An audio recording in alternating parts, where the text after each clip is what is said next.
All right, welcome to the latest episode of Blood Money. Today we have a very special guest, Scotty Saks. How are you doing, sir? Hey, Vem, I'm doing well. Thanks for having me on Blood Money. Thank you so much for coming on to the Blood Money podcast. So, Scotty, just a quick little background on Scotty here. So, what I find really fascinating about Scotty is actually Scotty and I have very similar backgrounds. We both come from Hollywood.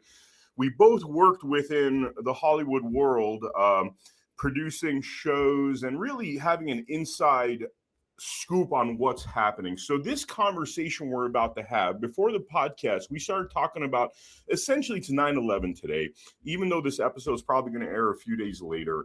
And we're talking about how, 9/11 was most likely an inside job, and a lot of calamities that have happened to this country and to the people of this country have actually been inside jobs. So, Scotty, on that note, why don't you take over and tell us a little bit about your background and what you've observed coming up in the entertainment industry?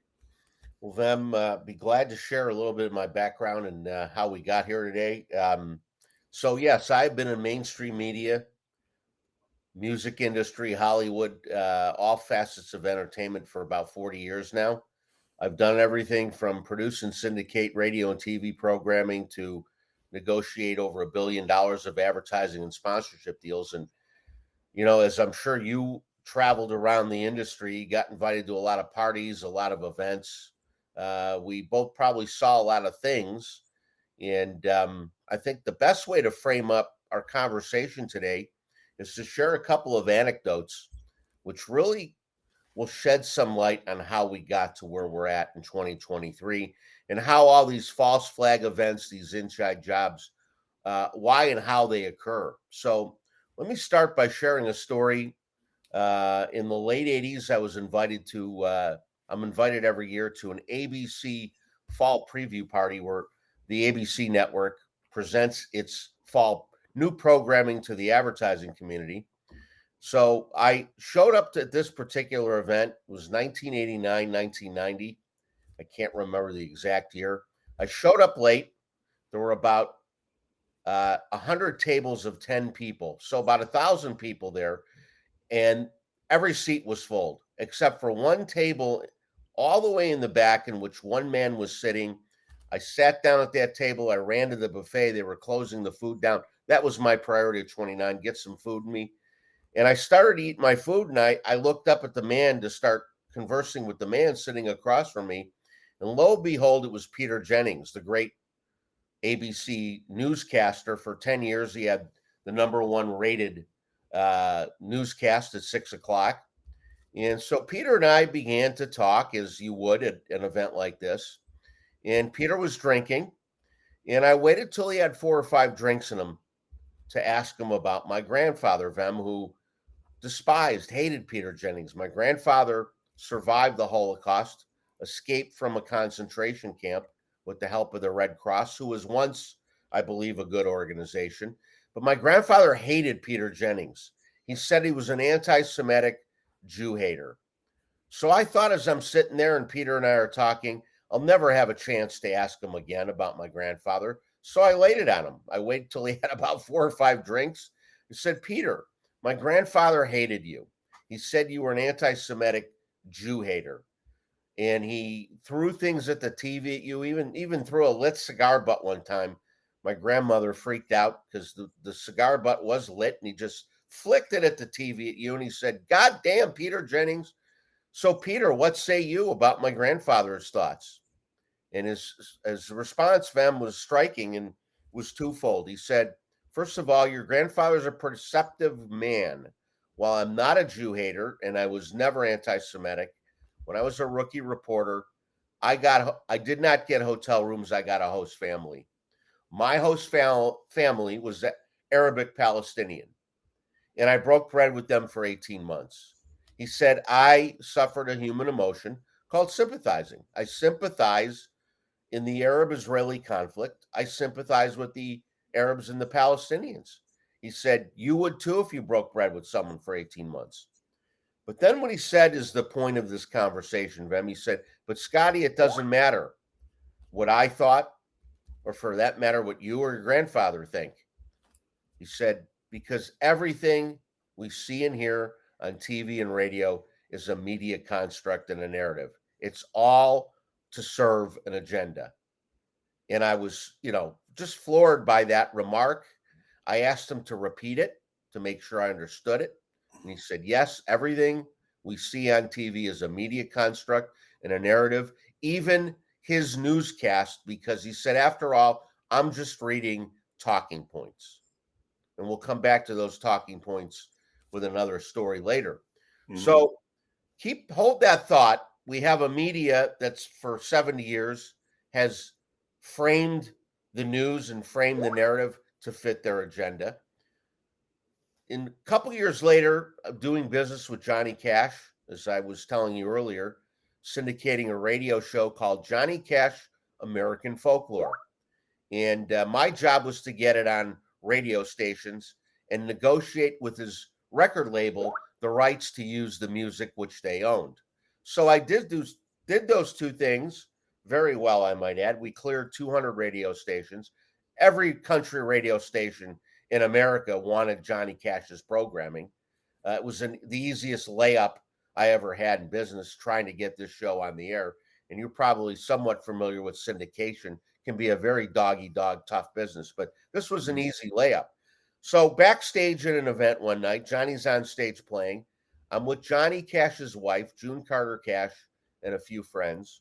And she's introducing me to her friends, and she's bragging on me and telling her friends what I did. And she said, Johnny and I are so grateful for Scotty filling the role that Johnny won't play anymore. And I interrupted her. I said, no, wait a minute, June. I'm 29 years old. I'm making good money. I'm working with people like Johnny Cash.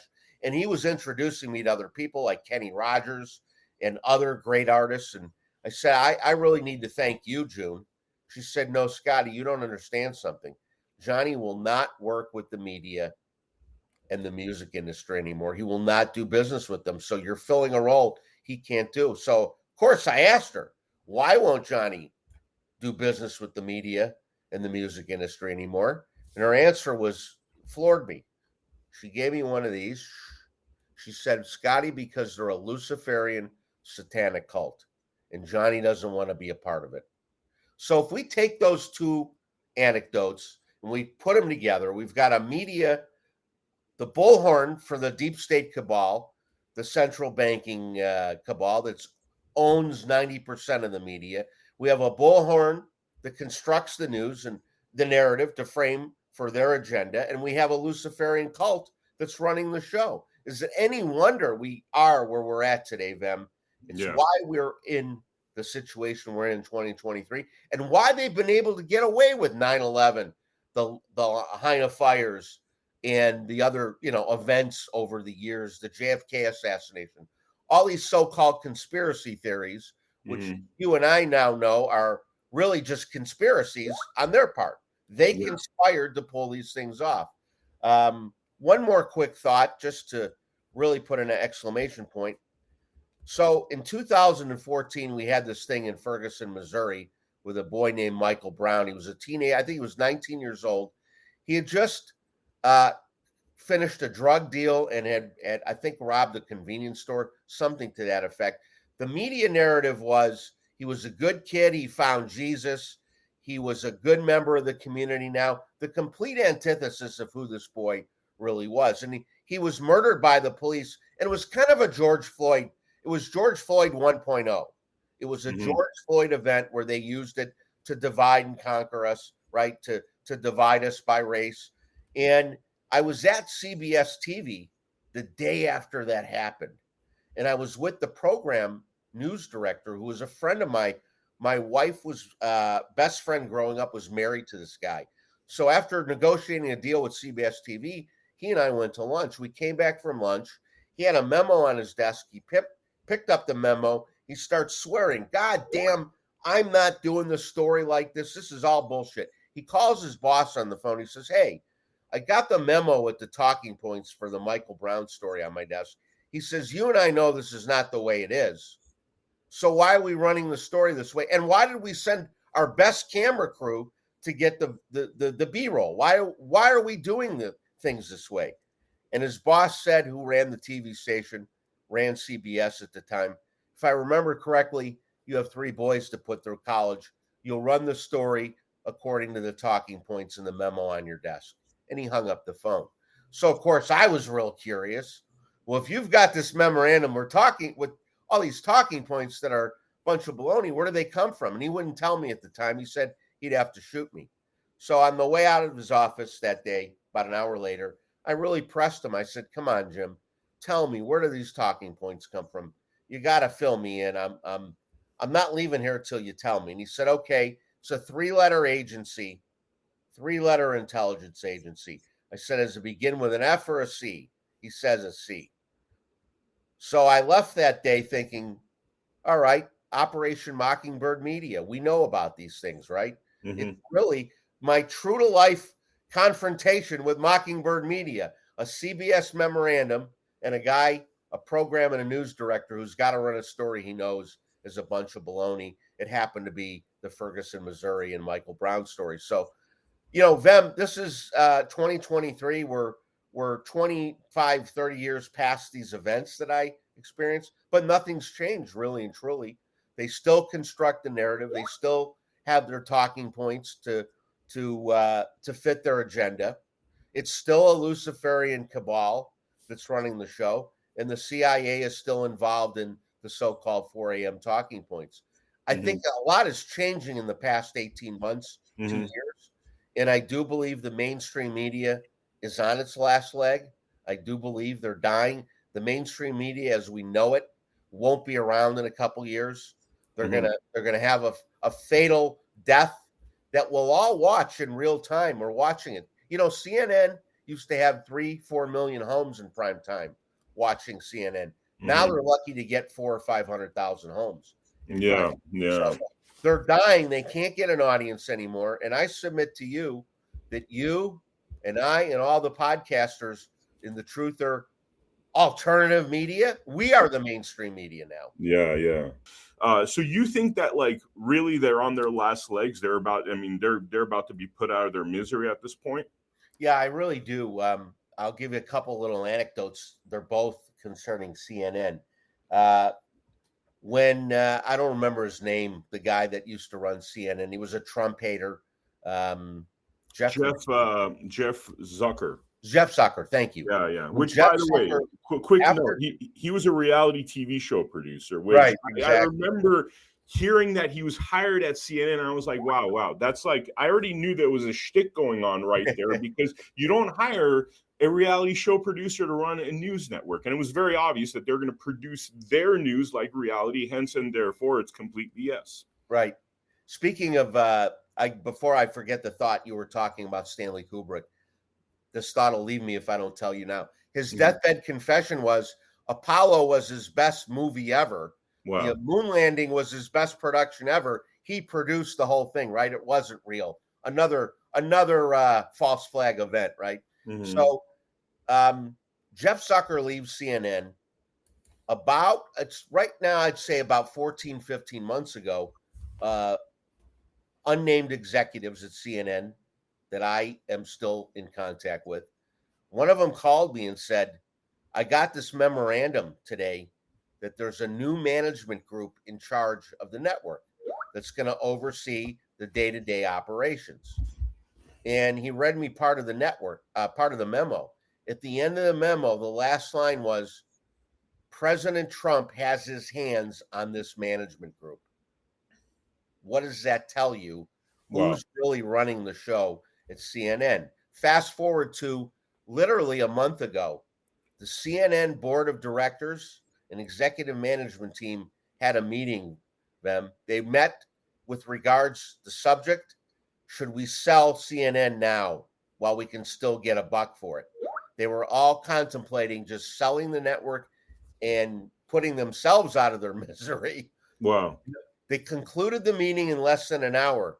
As one executive said, "Now's not the time to sell the network. We couldn't even get $100 for this network."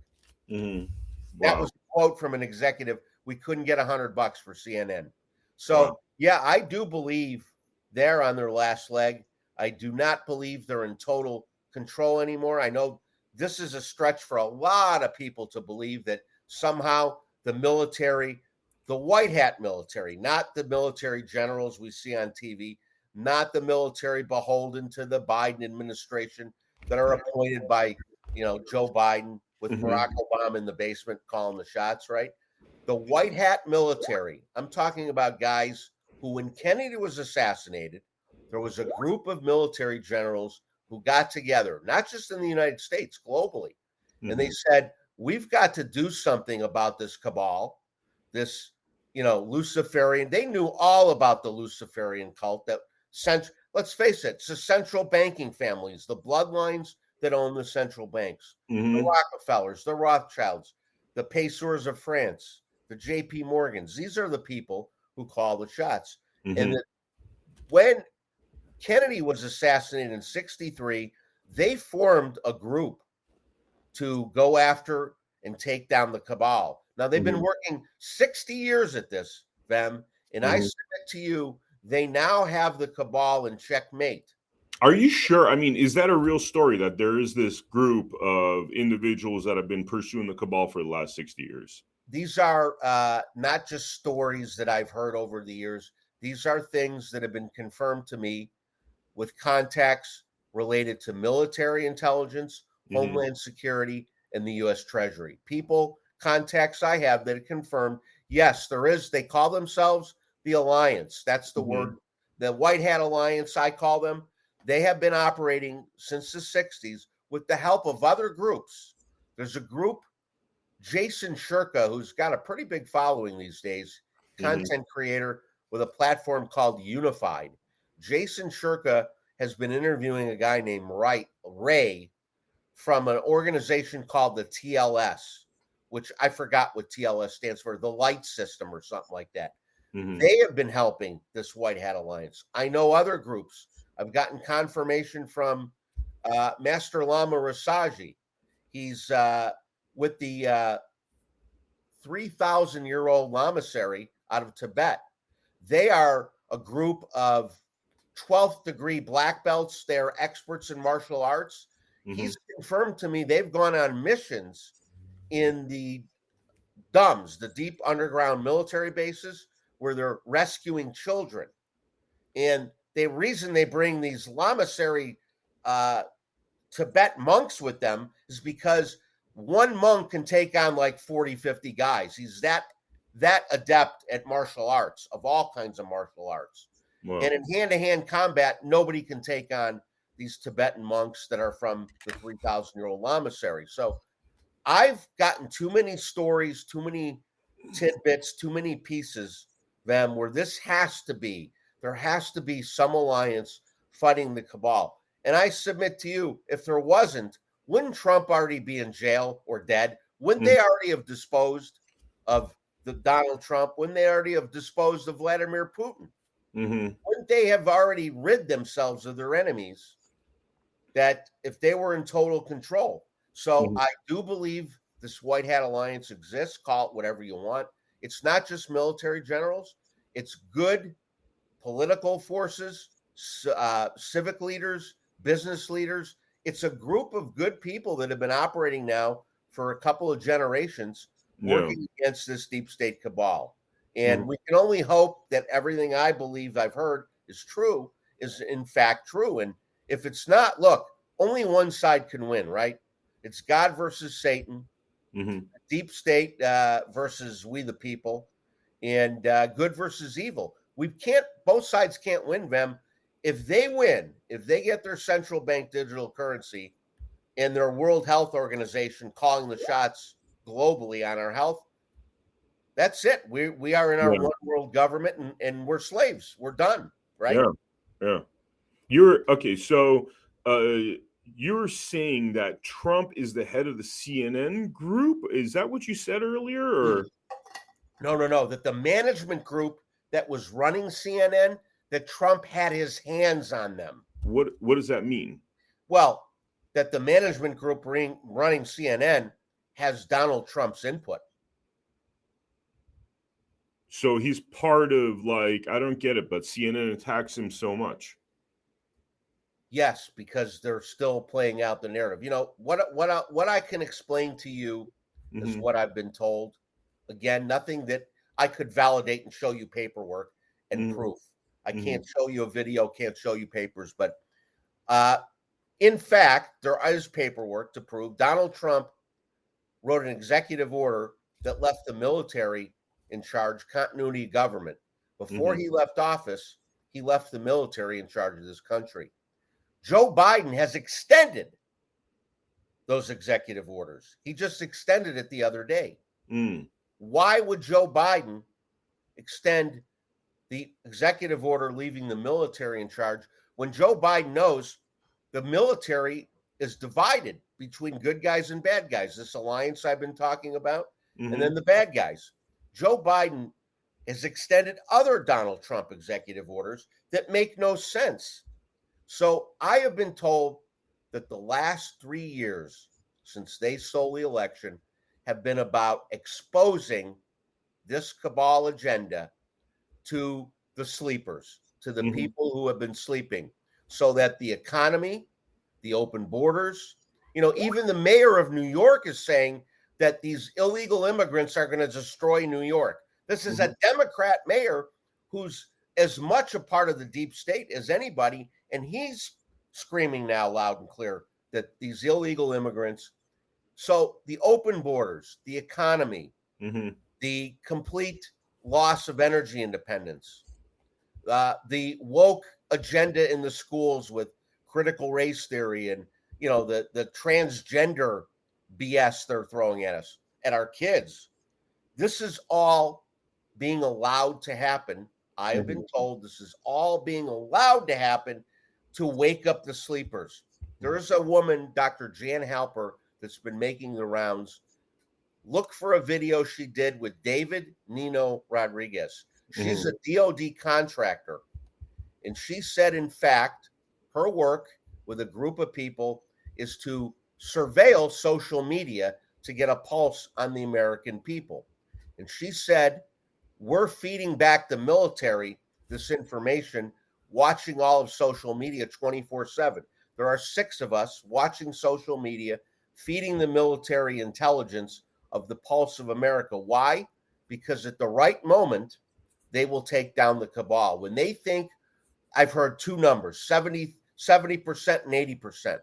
When they believe that 70 to 80% of us are awake in this country and will buy into a military extraction of Joe Biden from the Oval Office, a public arrest of Joe Biden, of Barack Obama, of Hillary Clinton, that they are going to act upon that.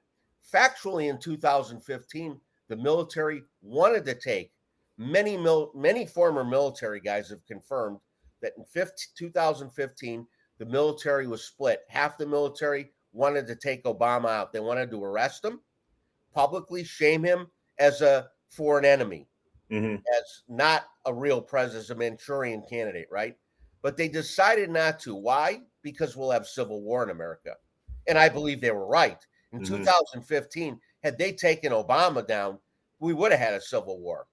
Think about the BLMs and the Antifa Yeah. and all the power and money they had back then. Just 7, 8 short years later, we're on the precipice of the military believing they can take down this cabal without a civil war, Mm. without resistance from the American people. That we're supposedly about 70%, not all awake, but to the point where this nation would not have a civil war if they took Joe Biden out. And they're seriously, the talk is to extract Biden, arrest him publicly. You notice they're going after Obama now. Mhm. Obama's in the news a lot now. Tucker Carlson's recent interview, I don't know if you saw his Mhm. interview with this guy, Larry Sinclair, Mhm. but it was timed. It was not a coincidence, the timing. That interview was released now because the White Hat Alliance, which controls the good guys in the military, the good people in the media, the good people in business, these multinational corporations have been run by a satanic cabal too. But there Mhm. are some good people in every facet of our society that have been working in concert. And I happen to believe, I choose to have hope and confidence that these guys are in a good position to take this cabal down and that we may see something as early as this year, Vem. I mean, I hope so. I hope so. The only thing that I'm, I just have to put out is I think a lot of people uh, count on things like that to happen as opposed to taking local action. And I think even if that is happening, even if Joe Biden in a month is going to be arrested and, hundreds of congressional members that have committed treason are going to be arrested and all this stuff, we still have to keep up local action. We still need to Absolutely. put sheriffs in place that are willing to uphold the Constitution, who have the power to arrest a lot of these treasonous individuals and make our lives so much easier, including, corrupt, judges and, of all kinds, So, I mean, I think we still have to really focus on the local aspect of all this And while, I hope that what you're saying comes to fruition. I mean, I think a lot of us do. because of what you're saying, Vem, is one of the reasons General Flynn will not expose this White Hat Alliance and the work they're doing. General Flynn says local action equals national impact. Mm-hmm. There's 4 areas on a local level we have got to get right. We've got to put in sheriffs that are constitutionally oriented and will back the Constitution. We got to have a school board that will uphold American values and education. We got to have city halls and mayors and city councilmen that have our values, and we got to have a county board member, right?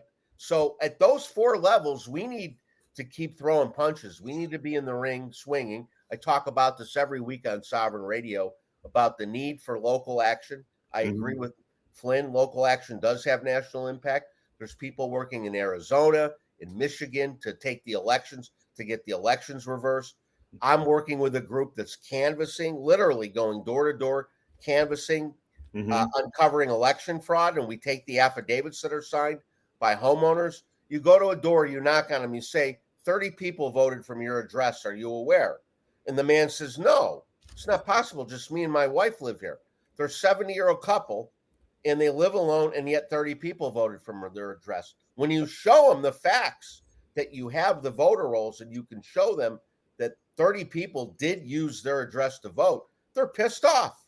And they're willing to sign an affidavit to that effect that only 2 people voted. We're taking these affidavits, we're bringing them to the sheriff, only constitutional sheriffs. You're familiar with the CSPOA, what Sheriff Mack's doing with the CSPOA?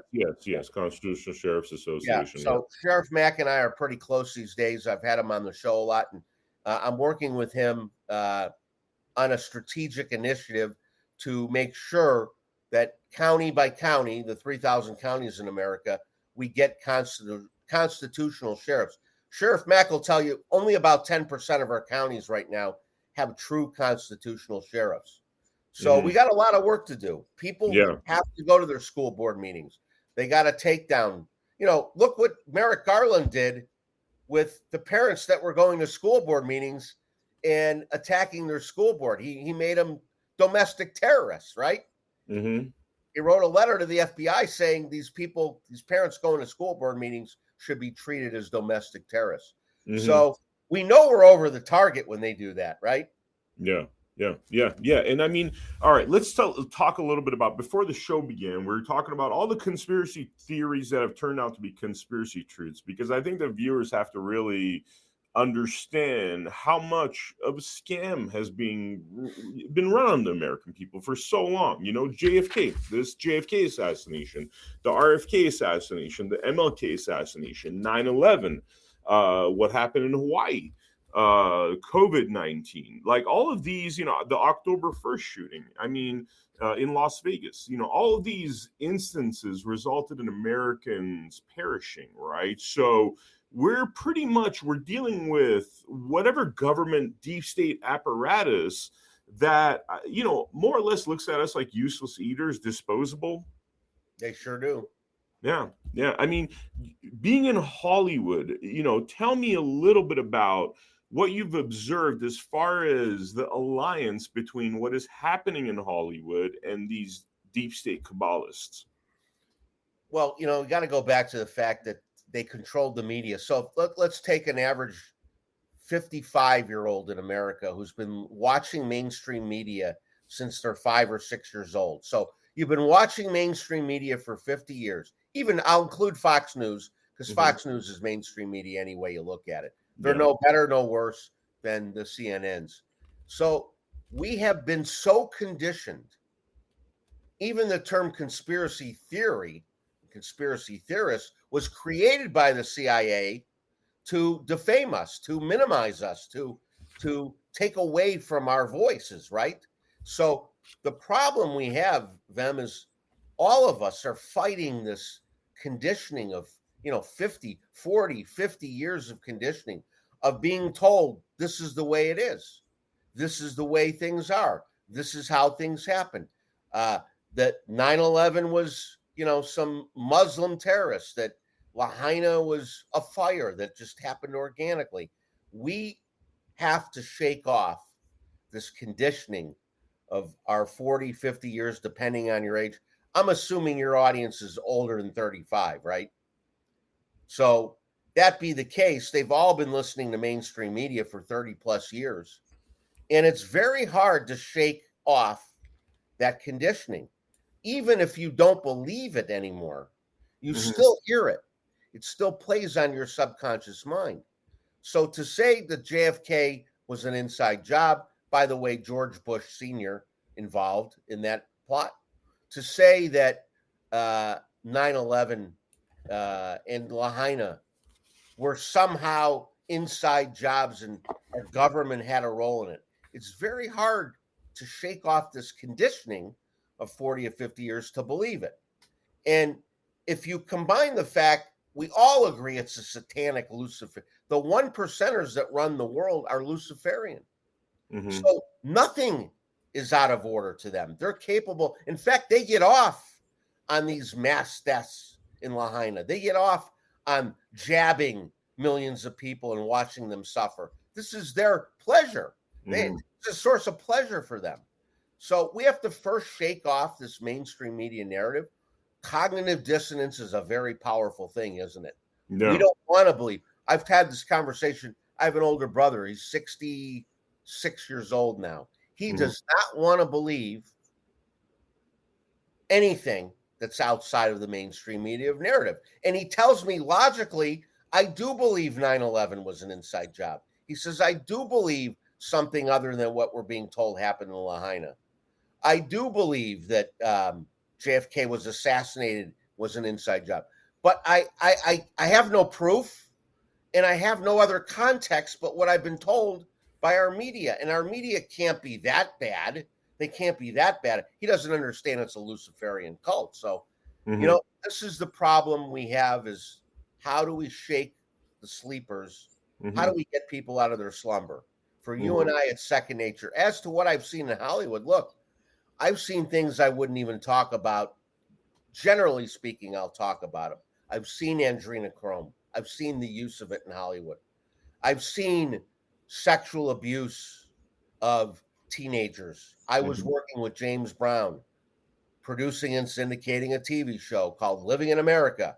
He had this big hit, Living in America. The music industry, the James Brown management team, they all wanted to capitalize on Living in America. So we did a TV show, syndicated it around the country. And while I'm backstage talking to his backup singers that were always in the back of the stage, he had backup singers in the front of the stage that were in their 40s, and these two girls that sang in the back of the stage that looked in their 20s. But when you get up close, backstage, without hair and makeup, I'm talking to these girls. I ask them point blank, how old are you? And they tell me, they look at each other, they kind of giggle. Okay, we trust you. We're 14 and 15 years old. What's the significance of that? There's no parental guidance on this tour with them. And James Brown is grabbing their ass, pinching their nipples, talking dirty to them, and I see them go behind closed doors with James Brown. Yeah. So, but could I make a point there? The thing that I mean, because I've observed things like that, and the thing that kind of disgusts me about all this, and Michael Jackson, for example, those kids had parents a lot of the time, and the parents were not being necessarily the best parents. Just like, would you drop your child off at a location knowing what's going to happen? And I'm not saying that was the case with these two particular ladies, but the point I'm trying to make is a lot of the time you have parents encouraging that kind of behavior, even though a child's underage. I agree. They're in a dream spell.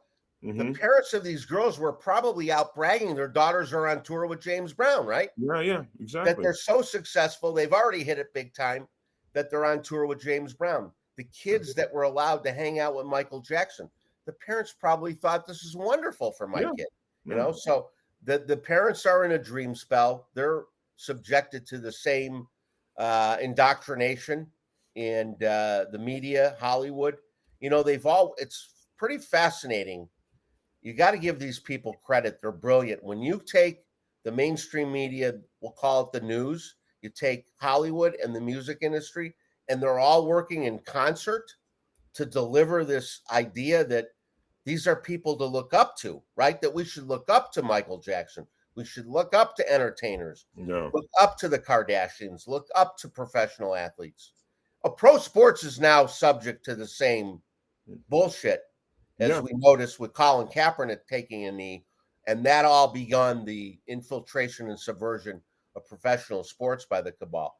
I know some hockey players, they're probably the most down-to-earth guys, professional hockey players, who will tell you they don't want any part of LGBTQ night and would not wear the jerseys in warm-up. They were told in warm-up you're wearing LGBTQ jerseys. These players said, "The hell, I'm wearing the jersey. I'm not going out for warm-ups." They stood their ground. So fortunately, there are a few good people inside Hollywood. We know Mel Gibson.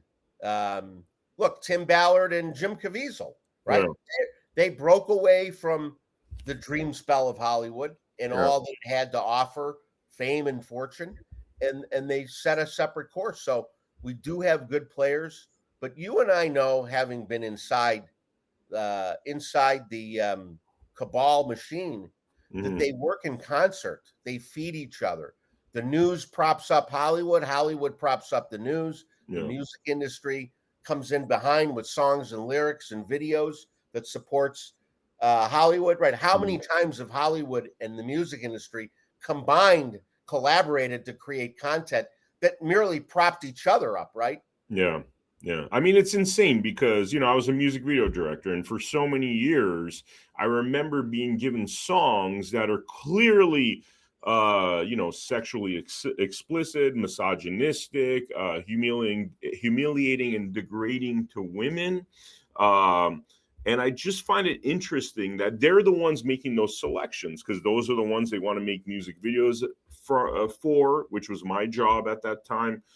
And so I just find it very ironic that that same group of people that was pushing that, I mean, they're making the choices to select those songs, to then promote those songs, low frequency stuff, very destructive to teenagers because they believe and they follow that kind of, violence and sexually explicit kind of lifestyles, and then now they're telling us that, toxic masculinity and they're trying to say it's all the fault of the people. But when you actually have worked behind the scenes like you and I have, and you track this stuff down, it's no, they're the ones putting the toxicity into the culture and then blaming the people for consuming the toxicity. Well said. Look, we're now finding out that I can't remember the guy that created the Muppets. Jim, you remember Jim's name? Henson.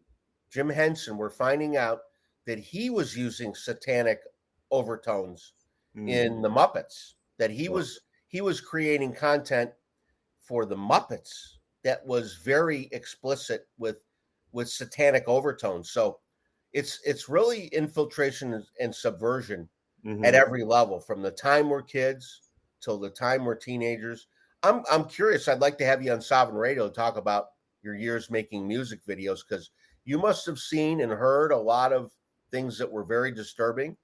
Yeah. I mean, it was a toxic business. I would say it was a very toxic business at the time, because it much better than today. That's what's crazy. I look at it today and I'm like, wow, it's even gotten a lot worse, like exponentially worse, because it wasn't that bad, but it was still, I mean, I was a music video director, and all the songs that I got, I'd say 80% of them were, the content of it was anything but positive for a better country, a better future, a better example. It's almost like when people say you look at Chinese TikTok and wow, all the kids over there are following intellectual pursuits, and it's very obvious that that is a country at least that looks up at intellectual pursuits versus our TikTok, which is basically a brothel more or less.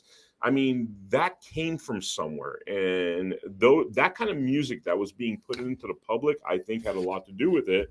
And so at the time, as a music video director, even though I love music, I actually stopped listening to music for that almost decade that I was writing on music videos, you know? Well, as a professional, as a music director and a professional, you had to do your job and do your best, knowing you were dealing with content that was anything but positive, as you call it, low frequency stuff.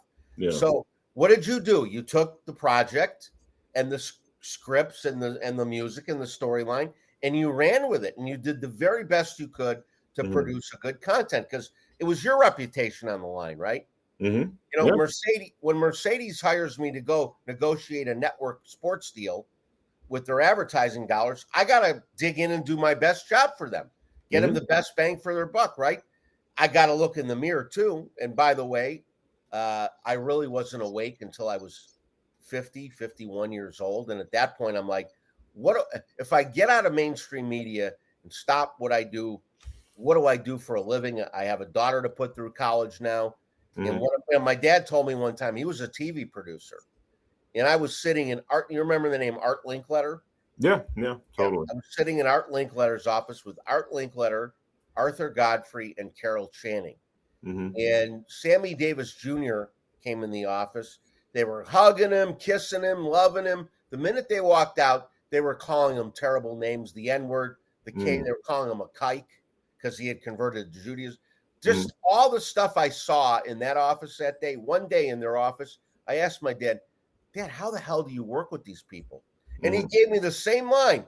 Hey, if you remember, buddy boy, I got 4 kids to put through college. Yeah, so totally. what was he supposed to do? What were you supposed to do as a music director, a music video director producing music videos, when you looked at that script and you looked at that music and you said, this is very bad stuff? You still had to do your job, right?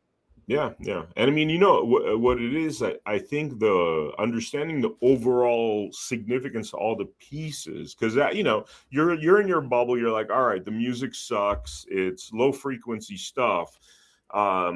It's not as daunting, I guess, until you realize what is going on in a global level, the entire story. Now, I got to tell you, doing this podcast where I've interviewed people like you, people that are experts in intelligence, doctors that could talk about the COVID situation, lawyers that talk about the fraud of the bar industry, and understanding all the pieces, now I see the construct, right? And the construct of this evil death machine, for the lack of a better term, because, you know, we talked about all these conspiracy truths, all, you know, what happened to presidents, presidential candidates, populations, people in buildings.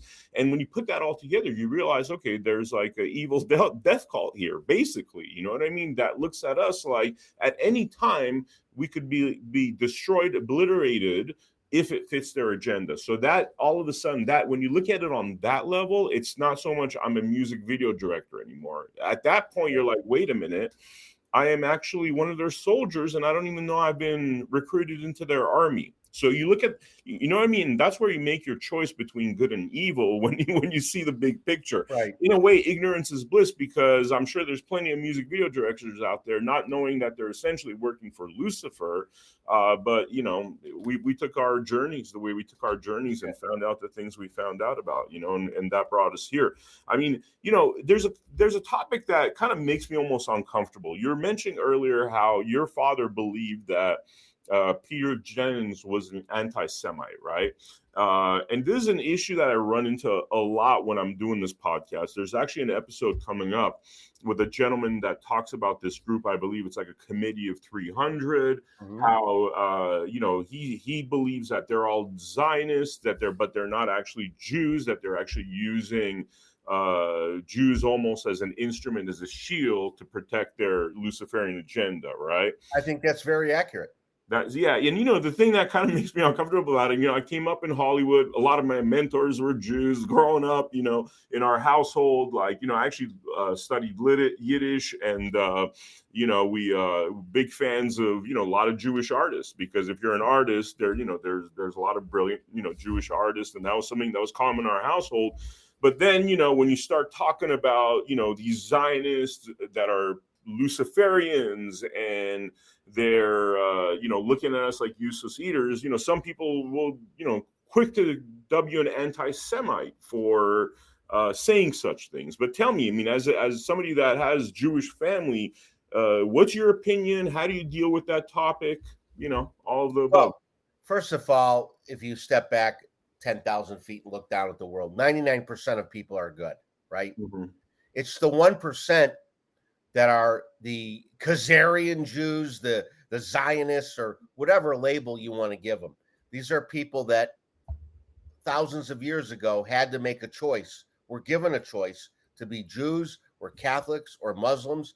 They chose Judaism, and then they hid behind that, and they gave us a bad name, right? They brought forward not Jewish principles and values, but they hid behind the shield of Judaism. Mm-hmm. So, with the understanding that 99% of the world is good people, it's the 1% in Hollywood, in the music industry, in media, that I'm not saying that everybody in the music, Hollywood, and media are Khazarian mafia members and subscribe to the Luciferian cult. But generally speaking, at the top, at the highest levels of management, they are Khazarian mafia. They are the Kabbalists, the Luciferian cult that hung up a shield of Judaism to hide behind. It's as simple as that. So I don't mind talking about these things. I think they got to be put out there. And I think in the scheme of life, it's relatively insignificant, the fact that 1% of the Jewish people, 1% of the Catholics, 1%, the highest levels of government, politics, media, Hollywood, business, corporate America, they're the bad guys mm-hmm. that we're fighting against. This is the globalist machine that you and I are doing this. Well, the reason we have these podcasts, right, is to expose their work. And right now, I think the most important thing this world is facing, I think worth talking about, is the financial system. We have mm-hmm. a financial system of fiat money. We know Nixon took us off the gold standard in 1971. JFK signed an executive order to put us on the gold standard. Mm-hmm. He got assassinated right after he signed that executive order. Factually, within 72 hours, he was assassinated. This is the battle of all battles. We are either going to get back to sound money and an asset-backed currency, or we're going to get central bank digital currency. They may coexist side by side for a short period of time, but we can't live in a world with both. Mm-hmm. And I believe that's the most important issue of our day, because everything flows from the financial system. Yeah. Everything flows out of money, right? Money is the energy that makes the world go. Mm-hmm. Like it or not, it can have good energy, it can have bad energy, but money is the tool that guides every system, every process, everything we do. And I do believe I have good, sound sources that are telling me that this year we will see a return.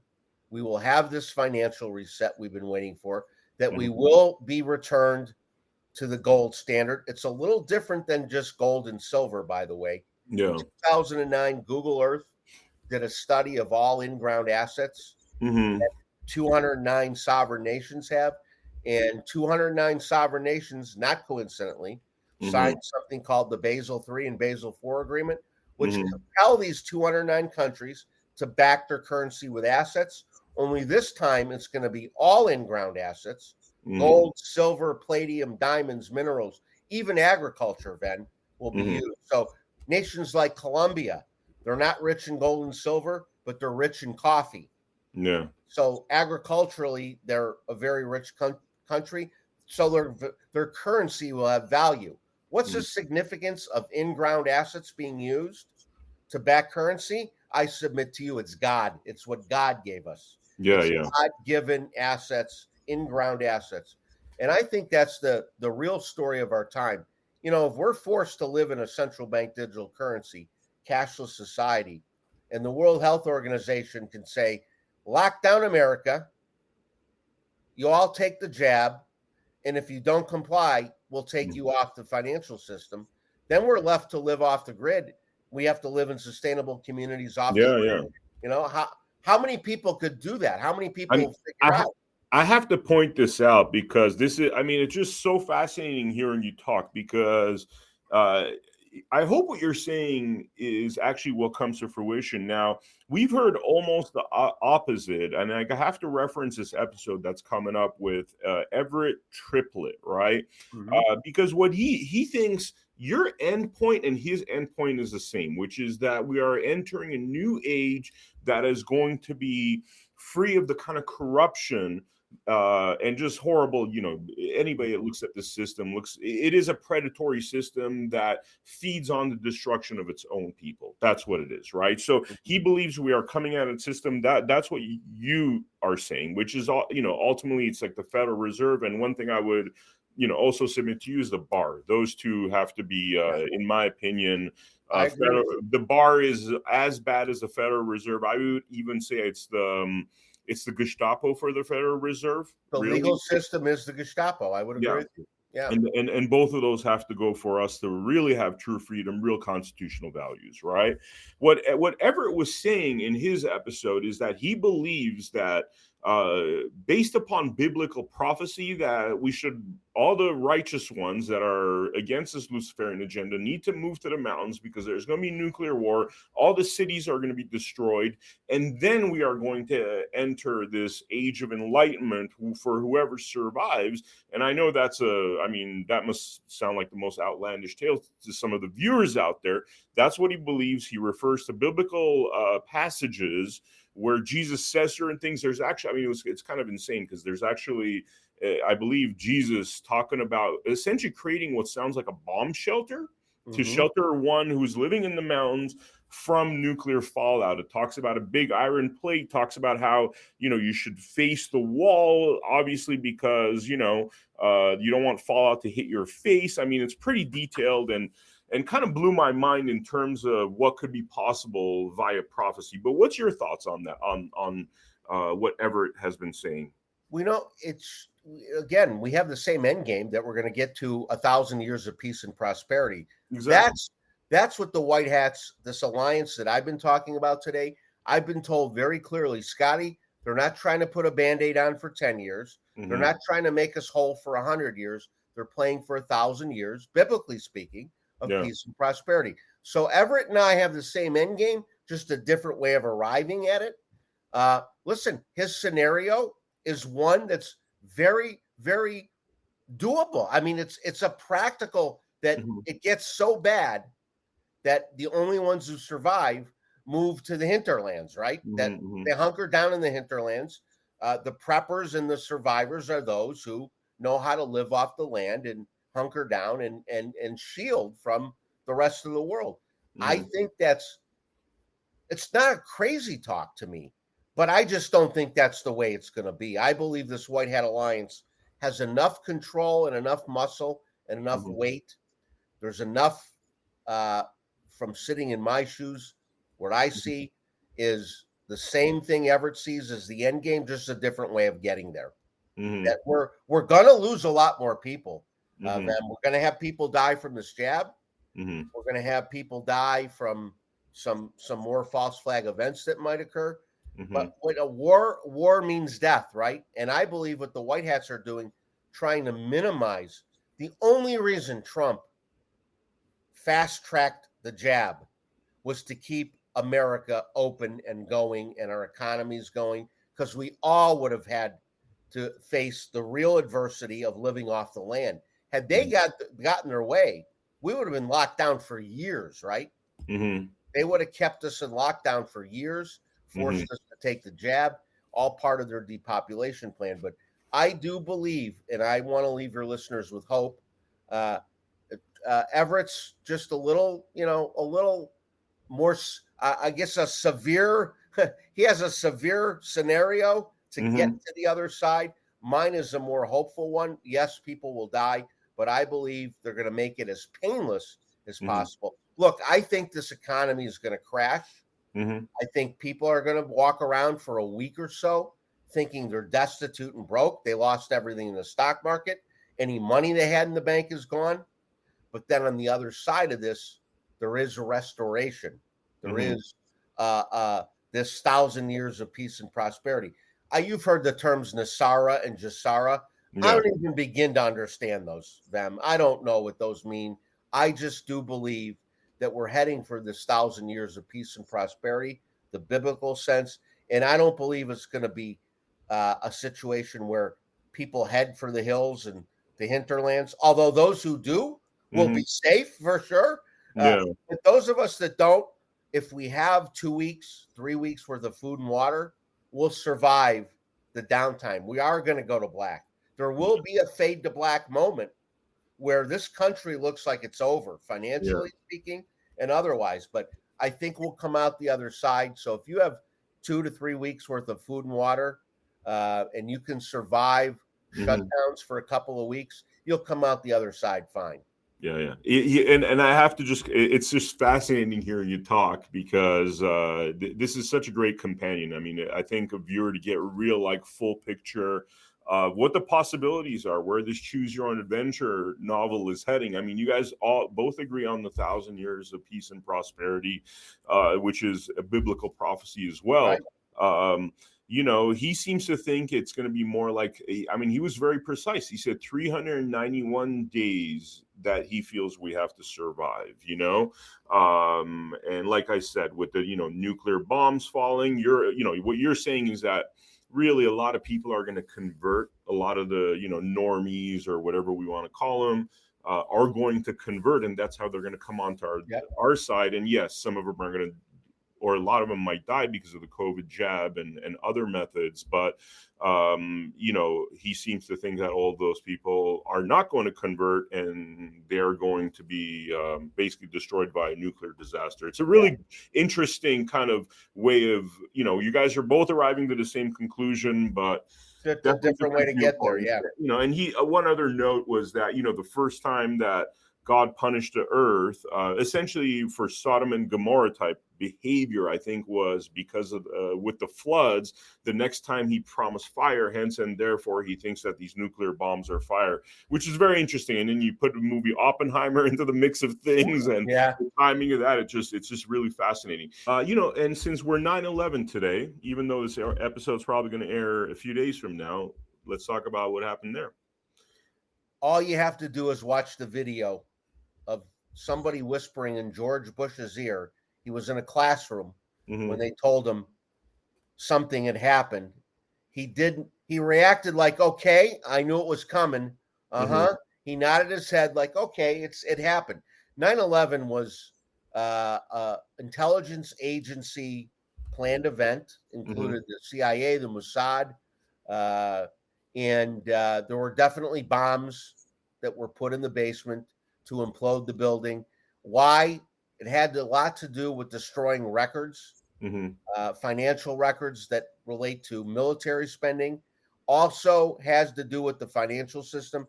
But again, another deep state plan orchestrated by the intelligence agencies.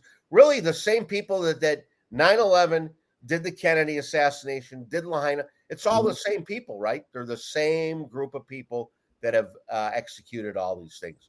It's inside jobs, as you call them. Yeah, and if anybody's ever doubtful, thinks that these are, 9/11 conspiracy theories as opposed to conspiracy truths, look at Building 7. There's 1 and 2 falling into its own print. It should be enough because that literally never happens unless it's a controlled demolition. But then you have Building 7 that just falls, and then you have United 93 that looks like no other plane crash in history. I mean, we've seen plane crashes. Look at what happened to German wings, that flight that ran into the mountain. There's debris everywhere, but yet they're saying that this Flight 93 literally fell into the ground, and there's nothing. I mean, there's a little hole in the ground. And then you look at the Pentagon, and we still haven't seen a plane go into the Pentagon. Looks more like a missile. There was no plane parts there. So, I mean, the evidence is there for people that want to actually seek it out. And it's kind of like the COVID narrative, where, yes, if you sit down there and you believe the mainstream media narrative, you're going to be brainwashed a certain way. But if you decide you're going to get out of that little bubble and you're going to actually seek this stuff, it's all there. It's all there to show you that we have a deep state. We have a deep state that does this sort of thing and looks at us like we're basically nothing, more or less, you know? And they came up with the term conspiracy theory to, to ward us off, to fend us off when we would expose the truth. So, yeah. Scotty, this has been awesome. Thank you so much for coming on to the Blood Money podcast. Is there anything that we didn't want to touch upon that you want to mention in closing? Websites, places where people could find you? Yeah, they can find me at sovereignradio.net. The show airs on Saturdays in the morning in Texas on a good old-fashioned AM conservative news talk radio. In the afternoon in California, good old-fashioned AM conservative news talk. And then it goes to podcasts on Monday afternoon. But you can find it all at sovereignradio.net. And closing thought, we didn't talk about Las Vegas. I don't know the details, but my understanding from my sources is that day there was an assassination attempt on the new Prince of Saudi Arabia, MBS, Mohammed bin Salman, and that it went bad, and that the shooters that were attempting to assassinate a friend of America, a friend of Donald Trump, the new prince, the new king, that the shooters had to go into panic mode because their plot to assassinate MBS was going bad. And in order to throw everything off, they just started shooting into the crowd to attract attention, to get the authorities to run the other. They were cornered in this building. They were cornered and they put it this way. It was not random. This, again, was something that was a planned event that went wrong, and we'll never, I hope the truth, I say we'll never hear it from the deep state, but I do believe that all these things that are considered conspiracy theory, that we're going to hear the truth about all of them, Vem, and it's not going to be 5 or 10 years from now. I think in the next couple of years, I'm very hopeful that the White Hats win, God wins, and we're going to hear all the truths come out.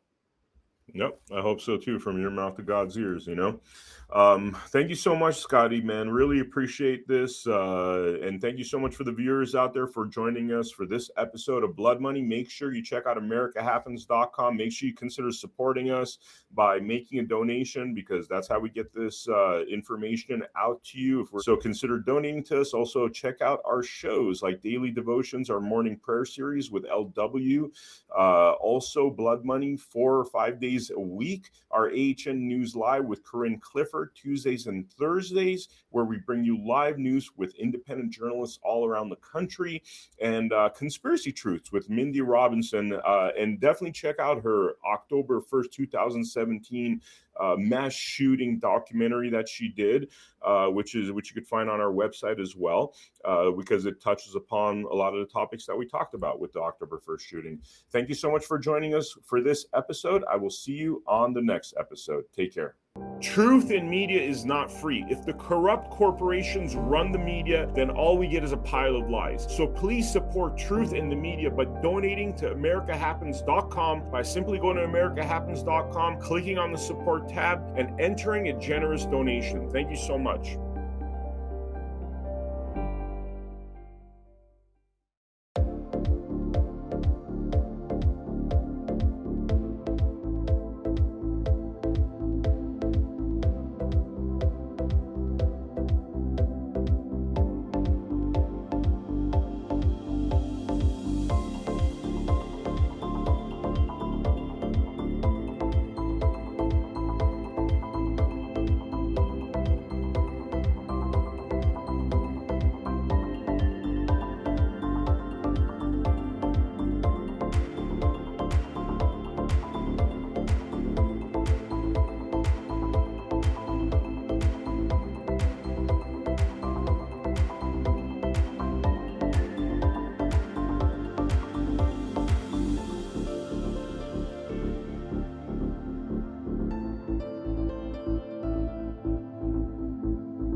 Check out the America Happens Network, because Fox sucks now.